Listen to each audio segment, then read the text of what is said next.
Well, as we mentioned today, soup is on the menu for dinner tonight. It's What's for Dinner. Joining us, guest chef Leia Kedem, registered dietitian with the U of I Extension. Always nice to have you, Leia. Always nice to be here. Soup, getting in the mood for fall. It's October. Right. It's that time, isn't it? I know you wouldn't know it by the weather today, but I really hope that there's cooler temperatures in the forecast. It looks like Sunday we may be in store for some. Now, when I think of broccoli cheese soup, I think of creamy, heavy calories. Lots of calories. Right. Are we lightening it up? We are lightening it up, and you're right. The comfort food tends to be heavier fat and the calories. A lot of times we use actual cream in our soups, half and half, a lot of cheese. I love cheese, okay, it's a great source of calcium, vitamin D, but again, we don't want to get all the fat and calories. And that's good, right, so you'd save it for Thanksgiving week when you can afford to be sitting on the couch, but if you still got to get moving, you need something that's warm and fulfilling. That's right, especially with, football season taking off and tailgating, this is a really nice recipe. We're skimping on calories, but not on taste, so where are we getting started? Yeah, so we start off, well, it's a cheesy broccoli soup, so broccoli, we've got to start with that, right? How about that?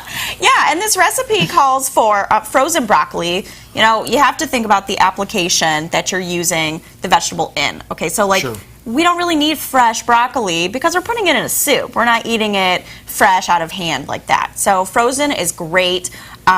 You can use the bags where you boil the broccoli yourself or steam it.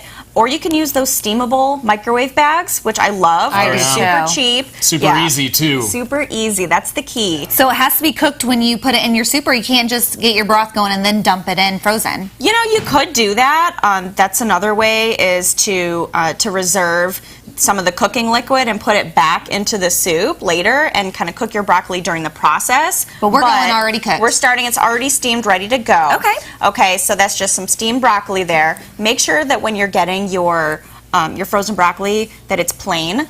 Okay, so that's another place where we can add on fat and calories is, you get those vegetables, they're already covered in sauce and seasoning, so we've got a lot of fat and sodium as well. Just plain. Now the cheese, do you have any recommendations? This looks like these are a single pack. It's good old-fashioned American cheese. Yeah, I know, right? But can you switch it out? Are there certain cheeses that have more fat or less fat that you want to play with? The reason that we choose American cheese for this recipe is because it melts really well. Okay, so yes, it is processed, but it melts really well. It's something that a lot of people just have on hand in their kitchen, and this is a great way to use it.